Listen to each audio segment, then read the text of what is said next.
It's the season of giving and doing good, right? Then let me be completely honest. I've tried pretty much every Better Health meal kit you can think of, and none have ever really worked for me. That is until I partnered with Factor. Don't bust your belt this bustling holiday season. Eat well for breakfast, lunch, and dinner with chef-prepared, ready-to-eat meals delivered straight to your door with Factor. They're dietitian-approved, meaning the diet doesn't have to take a break while Santa and those usually irresistible Christmas cookies roll into town. Factor is America's #1 ready-to-eat meal delivery service. Meal options include Calorie Smart, Vegan and Veggie, and Protein Plus. So give Factor a try today and enjoy eating well without the hassle. Ready in 2 minutes, no prep, no mess. The website is factormeals.com/TOC50, Talk of Champions 50, TOC50. And make sure to use code TOC50 to get 50% off your first order. That's code TOC50 at factormeals.com/TOC50 to get 50% off. Keep Christmas and dinner time merry with Factor, a proud sponsor of the Talk of Champions podcast network. Talk of Champions, short sessions. Long story short. Welcome in to a special edition of the Flagship, a recording on this January 11th, 2024. We being me, Ben Garrett at Spirit Ben on Twitter. I write for the Ole Miss Spirit, omspirit.com, and affiliate of On 3. And that's Ben Mintz. He works for Barstool Sports. And not only is he repping the school today with Ole Miss, but he's feeling himself because he said to me, and I quote, "The phone's been going nuclear. We got some stuff to talk about." So here we are. We hopped on. We got to do it. Mincy, what's up? Man, a lot going on. Obviously, good to see you. I guess, can you still say Happy New Year on January 11th? Okay. Sure. I think it's first 2 weeks. To you. Yeah. Yeah. Happy New Year. I hadn't got to talk to you since, man, that New Year's in Atlanta.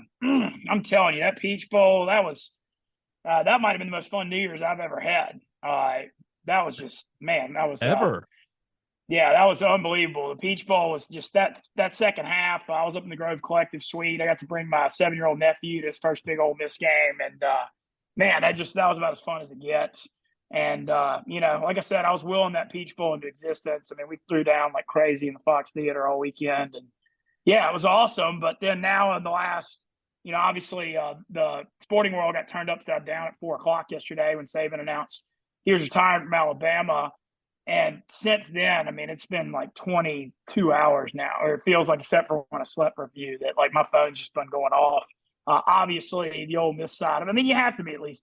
I mean, people are lying if they're not saying they're at least mildly concerned about the possibility of Lane going to Bama, especially when things are going so well for Ole Miss. And just it has been the cycle of stuff. I can, if you want me to, I can just start with yesterday and just run through it all. Yes. This timeline. Yes. Right. This is Mitzi story time. I'm not. They're not here for me. All right. Well, I've got a real Bama source I trust that is really, really connected, and so I've just been hearing from him. And for the most part, he's been right. Some stuff got flipped on its head. But, the stuff I heard was at first Saban left a list of 3 coaches he wanted at Bama. And it was first with Dan Lanning, Lane Kiffin second, D'Amico Ryans third, the Texans head coach, former Bama linebacker. Obviously, D'Amico Ryans, I mean, he's got C.J. Stroud. He won the AFC South. He's hosting a home playoff game on Saturday. He ain't going anywhere. No way. Can't see it. The Dan Lanning thing made all the sense in the world. He's, off the Kirby Smart's defensive coordinator at Georgia, was it GA at Bama and all that before. And you got to think when something like this happens, you want to go for continuity, someone that knows the system, keeps things in place. You got to worry about keeping your roster together because the players have 30 days to transfer out in this new transfer portal world. So everything I heard from my guy that was actually accurate was they were all in on Lanning, like all in. He was their guy. There were rumors he was in Tuscaloosa last night. I think he was. I've heard he was, and he wasn't. And they thought they were going to get him. And then this morning, Phil Knight, Nike money at Oregon, and then Oregon also has that Big Ten TV deal now. They're going to the Big Ten. They gave him a huge bag of money, and so he decided to stay at Oregon. Well, then I heard right after that like the Bama boosters and people were, they thought they had Lanning, and so it threw it into some confusion. And then I started hearing all kinds of names. I saw, Mike Norvell's name came up. This would be an exit point for Florida State after they lost all their guys and went undefeated, but I didn't know about that. And then the next stuff I heard was that Jimmy Sexton, who's the powerhouse agent that represents everybody in college football, was on campus at Bama, and he represents Kirby Smart, Lane Kiffin, and Kalen DeBoer from Washington, who obviously just got to the national championship. So then I started hearing a lot that DeBoer was going to be the guy, and Saban tried to hire Ryan Grubb, DeBoer's offensive coordinator, last offseason, and Grubb said no, stayed at Washington. Then they went with Tommy Rees. So that made me feel like there might be something there.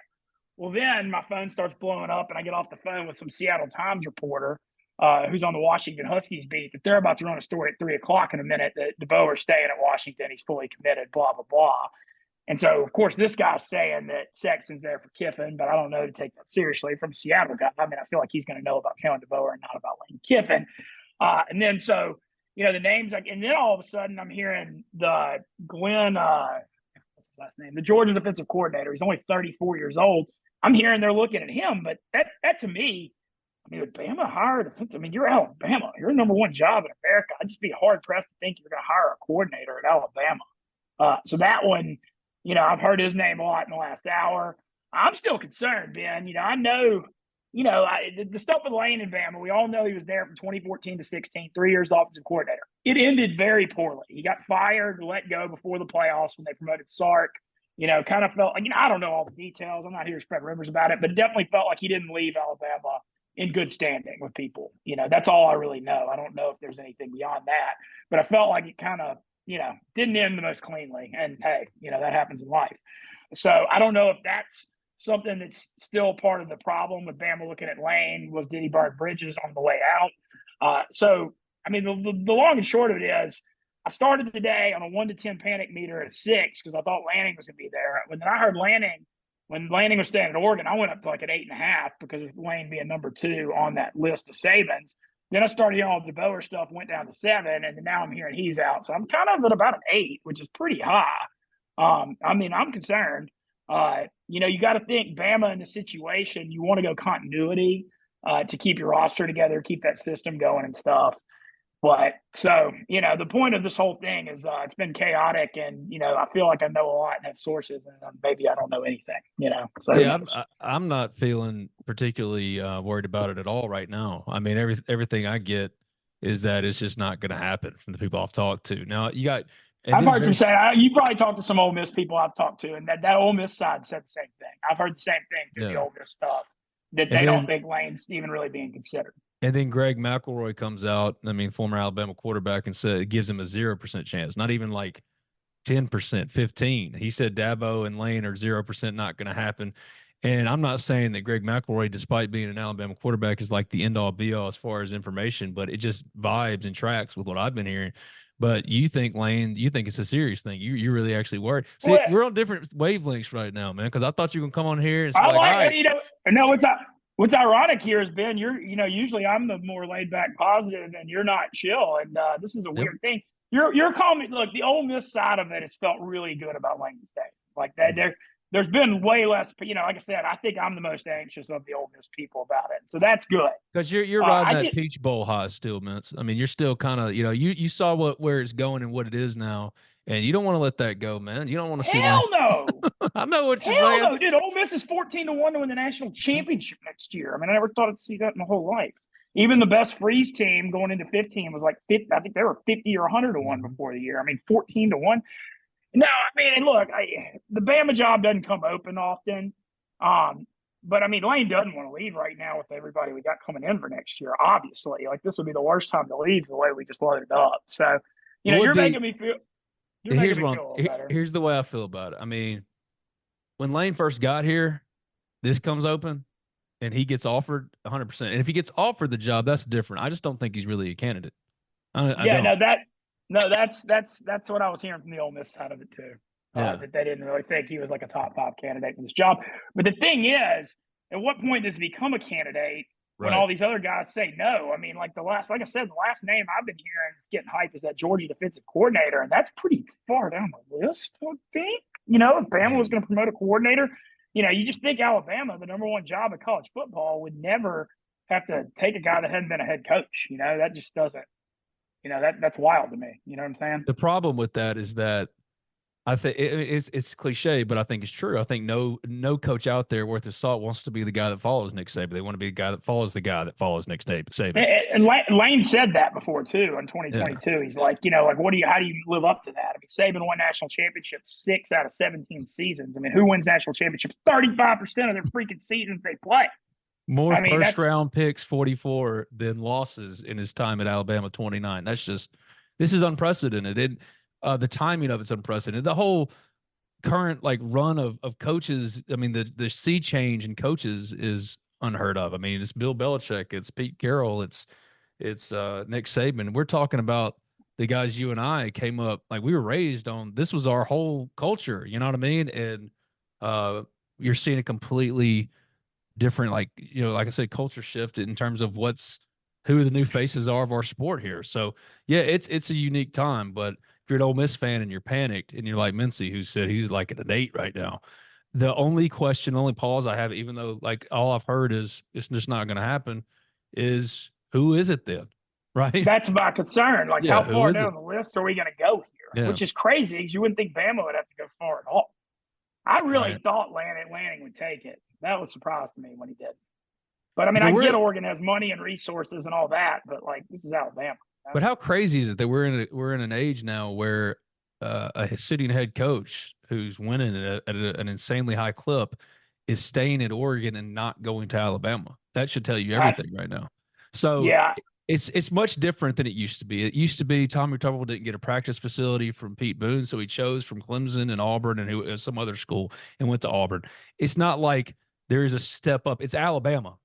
Everybody wants to be considered for the Alabama job. It's the greatest job in college football. Having said that, Lane has built something unique at Ole Miss that has no pressure on it and is not following the legend, is not doing all that. And also, I think you made a really good point. It did not end well. And that's one yeah, thing I've heard a lot. It did not end well at Alabama. Not even on the field. I think on the field it was fine. It was all the off the field stuff. And for some there, it's a non-starter. So I don't know. I don't know who it would be. If DeBoer comes out and recommits to Washington, who's the obvious guy? Mike Norvell? I know. And what? Yeah, I mean, I saw some like offshore books do lines on it. And a couple hours ago, Norvell was 3-1 and Lane was 5-1. But that was at 11 a.m. So, I mean, God, this thing's been changing every 10 or 20 minutes. I heard Bill O'Brien was spotted on Bama's campus today, but like, I can't imagine. I don't see that. I mean, I know it was just, yeah, It would be a good, slump buster of a hire, right? You work to where you just put Bill in, they'll win enough, they'll probably go to the Gator Bowl, then you fire him and then go hire the guy. Bill O'Brien's like the perfect bridge coach if you're wanting to get by with, yeah. Well, yeah, I mean, certainly we saw that when he was, this is a way different situation than what he inherited at Penn State, but he did do the bridge over troubled waters there. Obviously, Alabama's.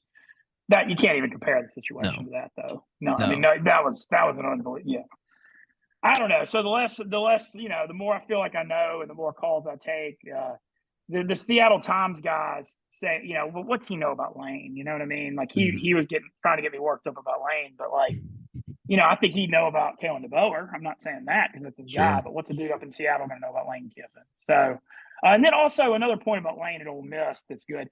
Lane is an introvert personality. That's why you see how much he loves Twitter. He's not like a guy that likes doing like the big booster meetings or speeches or, all the kind of stuff that you're going to have to do at Alabama. Like at Ole Miss, he doesn't have to do any of that. They're just happy to have him. And, they're just like UBU and just do whatever. And so I think that's a big draw for the Ole Miss job is not having to do all the bureaucratic stuff that you don't want to do in college football. But where I'm at with Lane is just like, at what point do we kind of shed the whole he's a nomad, he can never sit anywhere, sit still anywhere for any extended amount of time? He's been at Ole Miss now going on 5 years. Think of the jobs that have come open. All of the jobs. Well, no, you look back on it. Obviously, he almost went to Auburn last year. That was the closest he came to leaving. The biggest break Ole Miss caught in the whole 4 years was when Miami stupidly hired Mario Cristobal over him 2 years ago. Because Lane would have gone back to Miami after his FAU stuff, and Lane at the U would have been nuts. But he was the runner-up to that one. That was 2 years ago. And Cristobal stunk at Miami. And we all saw at Georgia Tech, whatever the hell that was this year, when he was like, I don't take a knee. Like, I don't know. That was the craziest thing I've ever seen. But day one football stuff. What do you mean you don't take a knee? There's literally nothing to do. The goal is to win the game. The goal in football is to win the game. Yeah, I mean, you're not taking a knee for pride or something, or maybe, and then you lose. Then it becomes, then that was really dumb. Just win the game. Anyway, sorry, going off on a tangent. No, you're good. You've calmed me down on this. Like, I'm feeling better. Like I said, the Ole Miss side of it's felt really, really good this whole time. There hadn't been a lot of stress from the Ole Miss side of it, which has to be, that's a positive. Well, and the thing is I think Ole Miss is in a place now where obviously Lane is the guy and he is the entire program and everything like that. But from an operational standpoint, if Lane were to leave, Ole Miss is prepared to continue to operate at a high level. Now they'd obviously have to make the right hire, whoever that would be. But I feel like there's never been a better time as far as Ole Miss football operationally. And yes, Lane is the biggest part of that, but he's not the only part of it anymore. And I think that's a good example of that too. Is Quinshon Judkins is an Ohio State Buckeye today, and he had to take a shave money wise to go to Ohio State. I mean, Ole Miss, it's not relying on Shea Patterson's meeting with Jim Harbaugh and IHOP. Yeah, and if he no, I know leaves, what you're saying. the program's completely resetting over. It's just not like that anymore. But even if it was, I just don't think we're at that place with Lane. I don't. I want to get your take. Yeah, so I'd say I'm back to a 7 now after all that. Okay, I got him down to a 7. That's good. If it's just crazy because I've known Ben we've known each other 20 years. This is the first time you've calmed me down.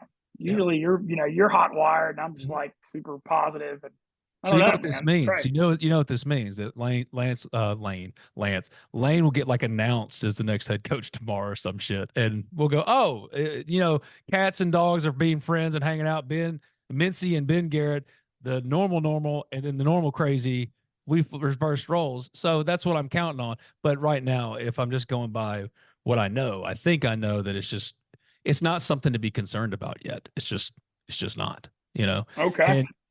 And hey, but now you got me kind of freaked out. So maybe that was what this was for, maybe. Yeah, I don't know, man. Everything's just so all in for 2024. Yeah. There's never been a more all in situation. Got all these guys in the portal coming. Well, that's what I was saying to a buddy of mine, or Bradley Sal texted me, and he goes, "You know what? Think about it. Going into the year where Ole Miss has the best chance it's ever had in the modern era of winning a national championship, wouldn't it be just the most we are Ole Miss thing ever to lose your star running back and then your head coach because Alabama finally comes open? I mean, it would, but I just don't think Ole Miss is in that place anymore. The we are Ole Miss is different. And I think the whole we are Ole Miss thing's kind of like the culture's definitely changed on that. And like that's like, when you watch our games all year, you just believe we're going to win the close games now. And that's something that was never in the past. Never. And even like that A&M game when they fought all the way back to go 35-31 with 2 minutes left, I was like, all right, we're going to go score and win, And, the old Ole Miss, like coming back from 49-40 against LSU late, you just believe you're going to win those close games. And that was something that, you were always just waiting for the other shoe to drop for most of the existence. Well, I'm terribly curious to see how this turns out. I don't know if it's not DeBoer. I don't know who it's going to be, but I just don't think it's going to be Lane. What are you working on right now, man? Where are you, in Chicago right now? Yeah, I'm in the Chicago office. Things are good up here, man. Love it. To call it a long and winding road is probably not doing it justice, but the Chicago thing's amazing. We got a new $20 million office. We only have actually 60 people working in this office, so we got a ton of room. All Big Cat it's all his guys in here. So it's a lot of great, I love it. I get along with everybody at Barstool, but we got a great crew in here. I got a sweet place to live. I'm living in West Loop and I got like a downtown skyline apartment with like a 32nd floor view all downtown Chicago. So we're doing pretty damn good these days, Ben. Trying to stay warm, but I hear y'all are doing that in Mississippi too. So yeah, it's freezing down here. If Ole Miss had played Michigan or Washington in the national championship, do you think they'd have beaten those teams? Because I do. I think we're going to beat Washington. I don't know if we're going to beat Michigan. I think we're going to beat Washington. All right. The Michigan thing, I don't know about our Ole Miss's offensive line the way it was at the end of the year against that front. That's my thought. Yeah. All right. So Ole Miss, I think we're going to beat Washington now. Their final AP ranking was 9th, and it's the highest AP ranking since 1969 for Ole Miss football. Wow. Do you think that's fair? A little off? Higher, I think you could have said 7 or 8 even. 11-2 with your only 2 losses being the Georgia and Bama, who you could argue are 2 of the best 3 teams in the country this year. I feel like that's a little low. The craziest thing is preseason. I'm seeing us at number 3 and 4. And I knew if Ole Miss won the bowl game, it would be like that kind of hype off the portal and stuff. But, I remember, I guess the only time I can remember Ole Miss being top 5 in the year was that 08 when they lost that South Carolina Thursday night game. I was there. But yeah, it was wild, man. That sandstorm, it was wild in the stadium. I was in. Speaking of Bradley Sal, my buddy, I was in the post game scrum when he said, "You know what? Screw that ranking." He was all pissed off. I mean, there's that's what I think of. But then I think of that was more theoretical than this is. You know what I mean? Like that was okay. You got all the pieces have come together in the perfect time. This Ole Miss team, this is a plan coming together. And this is we're all in for 2024. It's the first year of the 12-team playoff. And it makes sense, too, because the world of college athletics is changing so much. We don't even know what this is going to look like in 3 to 5 years. I mean, there's all this legislation, NIL, things are changing at such a rapid rate. I mean, this is an all-time all-in moment for this program. And, I think what's great in the 12-team playoff, I mean, Ole Miss would have made it 2 of the last 3 years. You go 10-2, you're in that damn thing. And, I mean, hard to, no one knows the future, but you got to feel like 10 wins is a reasonable goal with all the talent. And you look at the schedule next year, especially with the non-conference schedule. It's so weak next year, too. As it should be. There were times when we used to complain because Ole Miss would open in Orlando against Florida State, and you're like, why are you doing that? So I'm not going to complain that they're opening against Furman, Yeah, I like the at Tulane and Georgia Tech this year, though. That was like, at Tulane was a challenging win.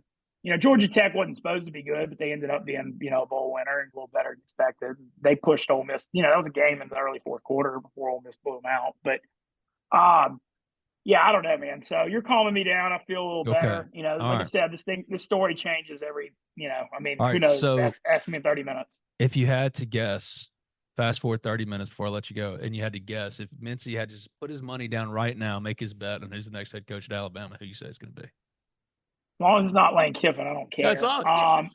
That's all I care about. But I just can't. I keep hearing that name to watch. It's that Georgia DC is the one that I've been hearing the last 20 or 30 minutes. But I just can't mentally wrap my head around Alabama hiring a 34-year-old coordinator. Well, it's like I can't imagine. Can't do it. I think it's Glenn Schumeyer, maybe. Okay. Well, Andy Staples floated. He's Georgia's DC. Well, Andy Staples floated Mike Vrabel, and I don't see that either. But here's the thing: who can you really see right now replacing Nick Saban? And that's, I think, why this is a unique time, because Texas comes open, USC comes open, Oklahoma comes open, all these schools come open, LSU comes open. We treat it a certain way. Alabama comes open, it's different. And while every coach worth his salt wants to be in consideration for that job, of course, it's Alabama. Nobody wants to be the guy that follows Nick Saban. So it's a very strange time, and it's the perfect time if you're an Ole Miss fan, because now Alabama's off the schedule. Why couldn't Nick Saban retire last year is all I'm saying. Anyway, it doesn't matter. Doesn't matter. Ben Mintz is saying he's worried about Lane, but not to be too worried. I've calmed him down. That's all that matters. As long as you're feeling better today and I've done my job, then we're good. Lane Kiffin, the Lane train, it rolls. It rolls on. Ben Garrett, not just killing it with Ole Miss spirit, but also a therapist in his spare time. Who knew? You're the man. Thanks, Mincy. Let's do it again next week or something. Yeah. Hey, son of, I got a Barstool Mincy YouTube channel. I'm trying to build it. I'm at like 7,500 subscribers right now. Wake Up Mincy's going to come back next week. And then I'm really going to try to work this 2024 about building the YouTube channel and content. It's a big goal of mine. So do me a favor. Please like and subscribe to the Barstool Mincy YouTube channel. Thank you. Well, all I'm saying is like, if you ever just need somebody to mess around on Wake Up Mincy, you could just call your friend Ben. I mean, you come on my podcast constantly. Oh, yeah. No, come out. Anytime you're up in Chicago, you're invited to come on Wake Up Mincy. Oh, my God. The idea of you and I waking up, whatever that is, means together, like it would be a lot of you and me yelling at each other about dumb old shit. Probably like 2003 Ole Miss LSU, probably. Yeah, that one still. Yeah, hey, but at least 20 years later, got him back, man. That one this year. Yeah. That one this year. And I'm good friends too. It's funny. I'm real close with LSU's quarterbacks coach Joe Sloan, who's the ToC now, and we talk and text all the time. And he said he still loses sleep from that second to last drive when they didn't put the game away. Still, he said he's still super upset about it. He said, "I love it." Well, good, because you and I are sitting here 20 years later, and all we can think about is, man, Ole Miss went undefeated in the SEC. And the one team it couldn't lose to, it lost to, and then they won their first national title. Nick Saban. Sure. There you go. 20 years later, Nick Saban retires after he won his first one. Still haunting us to this day. All right, buddy. Thank you. I'll see you soon. All right, thanks, bud.